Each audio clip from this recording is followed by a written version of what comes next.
quand il y a un problème le cours du baril baisse. Ce sont des crises dans ces pays-là. Les pays arabes sont en train de diversifier. Hein? Ils sont en train de diversifier. Hein? Diversifier, laisser le pétrole. Ils sont dans le tourisme maintenant. Ils créent le tourisme des grands standings pour le tourisme, les Arabes. Parce que tu ne peux pas te contenter d'une mine.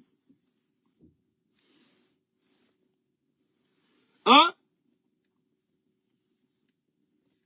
Je ne sais même pas. Moi, je me demande même, entre ton jumeau et toi là, si vous êtes vraiment nés le même jour. Ton jumeau et toi là, je me demande si vous êtes nés le même jour. Parce que lui n'est pas comme ça. C'est comme Doudou Béni.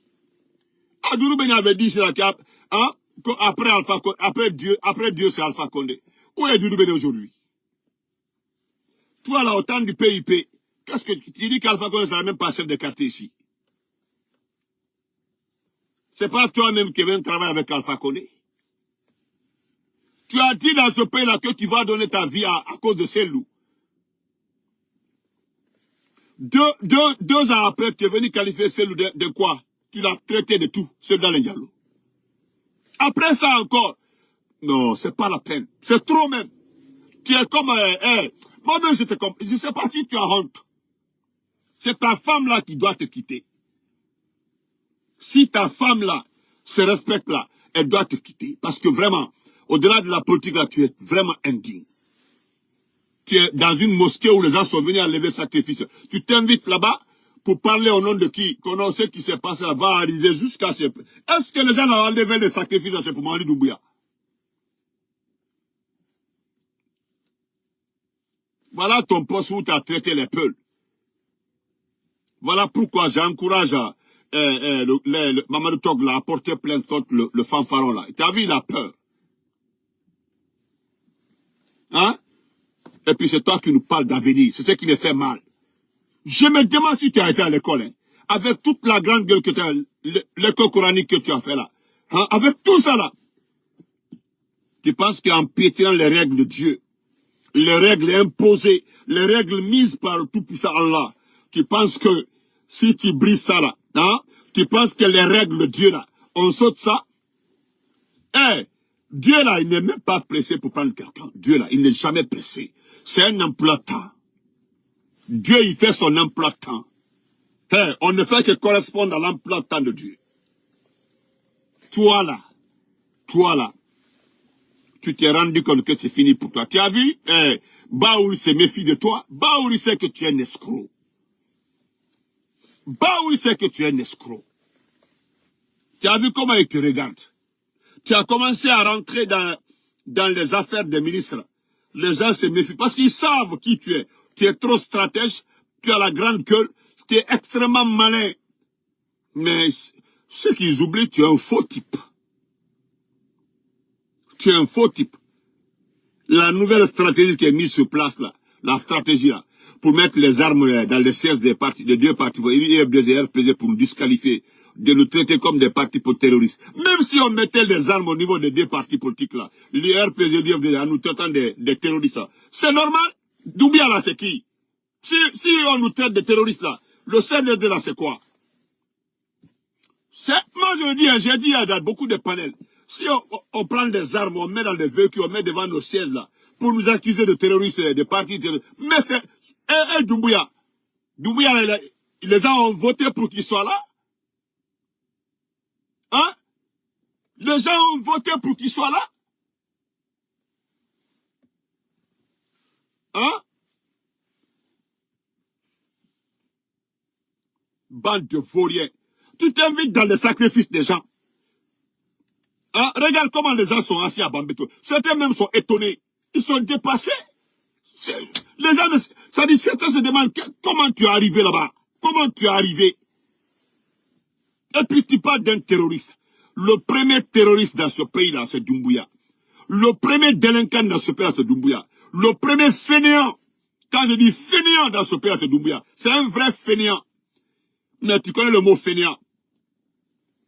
Tu connais le mot fainéant, hein? C'est-à-dire, je me demande pourquoi, si tu sais que tu es populaire, comme tu le dis, que tu connais ce pays-là, comme nous n'avons rien fait dans ce pays-là, je t'informe que la différence d'âge entre toi et moi, là, je pense que ça peut être 7 ans, 8 ans. Donc, je connais ce pays-là autant que toi. Je connais ce pays autant que toi. D'ailleurs, moi, je connais des coins en Guinée que tu connais même pas. Toi, Makanela. Tu ne connais même pas. Et puis, tu fais croire au monde entier que tu connais partout en Guinée. Il n'y a pas question dans ce pays-là que toi, tu ne connais pas. Ah oui, tu fais croire aux gens, hein. Tu es dans toutes les sauces, tu t'invites dans toutes les choses. Mais si tu sais, tu as créé ton mouvement, tu dis, CM quoi là-bas, 2025. Maintenant, qu'est-ce que tu devais faire? Si tu es sûr que ton combat est noble, est juste, ton combat est raisonnable, ton combat est justifié, mais est-ce qu'il faut nous aider? Essaye d'aller un peu à l'intérieur pour installer tes agences. Tu as l'argent, non? Tu as tes fonds propres. Ça dépend de toi. Mais nous avons 33 préfectures. Hein?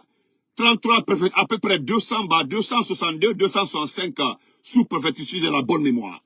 Entre 262 et 265 sous-préfectures, si j'ai bonne mémoire. Mais essaye d'installer. Vous êtes dans le Zion de Conakry, et puis où? Kaloum? Hein? Dans Kaloum, c'est tout. Moi, Benito, je ne dirai jamais ce que je ne ferai pas, moi, Benito. Quand moi, mon ONG est déjà prête, mon ONG, je vais me battre avec des amis, des promotionnaires, des frères. Nous allons installer ça partout en Guinée. Voilà comment on fait. Comme nous serons tous dans ce pays-là, que Dieu fasse que tu aies longue vie. Moi, je ne parle pas de moi. Longue vie. Il faut aller en forêt, chez nous en forêt. Pardon, il faut aller en forêt. Actuellement là. Tu as vu ce que Ousmane Gawal a dit, hein? Ousmane Gawal a dit que les drames là, c'est partout. Nous acceptons que Ousmane Gawal insulte les forestiers. J'ai envie de pleurer. Quand j'ai écouté Ousmane Gawal sur RFI, j'ai pleuré. Hier, pourquoi je n'ai pas répondu? C'est parce que mon assurance m'a appelé d'aller prendre une nouvelle voiture. Chers abonnés, je vous informe, ils m'ont donné une nouvelle voiture. Hein. Je vous informe. Merci pour vos soutiens. Ils m'ont remis une nouvelle voiture. L'assurance m'a appelé hier. Je suis allé prendre une nouvelle voiture jusqu'à 120 km comme ça. On m'a donné une nouvelle voiture. On dit de laisser l'autre là. Ceux qui ont caillassé ma voiture là, merci. Si vous, ça là aussi, il faut caillasser. Ils vont me donner une nouvelle voiture. Ça, c'est l'Amérique. Voilà. Je voulais même, j'allais oublier, j'allais commencer par ça. Voilà. La prochaine fois aussi, si vous voulez brûler la voiture, ils vont prendre une autre aussi, me donner. Voilà. Ça, c'est l'Américain. Mon grand-père, Condé Junior, est là, lui, il connaît. Voilà, on m'a donné, voilà, là, je suis dans la nouvelle voiture comme ça. Voilà. Mais j'ai pris mes précautions maintenant par rapport à tout ça là. Et voilà. C'est comme ça l'Amérique. On m'a appelé, je suis allé prendre la nouvelle voiture. Mon frère m'a accompagné, je suis allé, c'est loin, mais j'ai pris ma voiture, j'ai remis tout, mes chargeurs, voilà. J'ai remis tout dedans. Voilà. Mes téléphones, ça, tout, j'ai remis tout dedans. Voilà. Dieu est grand, hein. Dieu. Allah. Quand tu crois en Dieu là, et puis c'est fini. Je n'ai fait que 2 jours sans voiture. L'autre voiture là, Ford là, malgré que j'ai ça là, on me dit non, va chercher ta nouvelle, laisse l'autre voiture là. Au lieu de réparer tout ça là, laisse ça, va prendre. Et Dieu merci, j'ai pris, je suis dans ma nouvelle voiture, tout, voilà. Voilà mon Easy Pass ici, j'ai remis tout sur place. Thank you et merci pour vos soutiens. Merci pour les soutiens. Merci à tous mes abonnés, à tous les abonnés, à tous ceux qui aiment ce pays-là, aiment le Prosa Fakone, aiment El Assedal Ndiallo. Voilà. Non, je pense pas si c'est 333 sous-préfecture Amidou. Je ne crois pas. Non. Je ne crois pas. Donc, voilà. Et je vais terminer par ça. Non, voilà. Gabino. Effectivement, j'ai commandé, je vais installer une caméra ici au niveau du... Voilà. Non, tu as raison, Gabino. On m'a dit de mettre une caméra à l'intérieur. Voilà. Non. Ce que je vais faire maintenant, voilà, je ne mettrai même pas ça. Voilà. C'est ça même, c'est ce qu'ils m'ont dit. Donc, merci à tout le monde. Merci. Voilà. On se reprend. Je vais chercher ma fille, comme ça, c'est ma maman. Je rentre à la maison parce que la petite, depuis qu'il y a eu cet incident-là, je l'ai envoyé, c'est ma maman. Donc, je viens chercher ma fille. Nous rentrons à la maison. Je vous dis merci. Concentrez-vous sur l'essentiel. Voilà. Vous avez tellement que Dieu nous aime. sa relation avec Kagame. Vous avez vu, je vous dis que tout ce que les gens là touchent là, ça devient la poubelle. Le protocole, les voyages, il paraît Kagame, il paraîtrait, moi je n'ai pas l'information d'abord, je n'ai pas l'information. Il paraît Kagame menace l'ambassadeur de la Guinée au Rwanda. Mais ça c'est entre eux. L'ambassadeur de Guinée qui est au Rwanda là-bas, là, comme le bâtiment là, ils nous ont offert cadeau, tout ça, parce qu'ils connaissent pas Kagame, ils connaissent pas Kagame. Kagame c'est des businessmen. Voilà pourquoi les Blancs l'aiment pas. Voilà, lui, il profite. Voilà, il profite. Vous comprenez? Voilà, donc on se reprend après. Merci à tout le monde, Adamaouri, Papus, merci à tout le monde. Portez-vous très bien. Et je le dis en toute sincérité, concentrez-vous sur l'essentiel. Vous comprenez? Vous allez voir, ce type-là, il ne pourra rien. Voilà, ce n'est pas quelqu'un d'autre qui le prendra. Ce sont ses propres hommes qui vont le déquiloter devant nous et puis on avance. Voilà. Donc, bonne journée à tout le monde. Les choses reprennent normalement et puis, voilà, c'est ça. Merci. Merci beaucoup. Bye bye.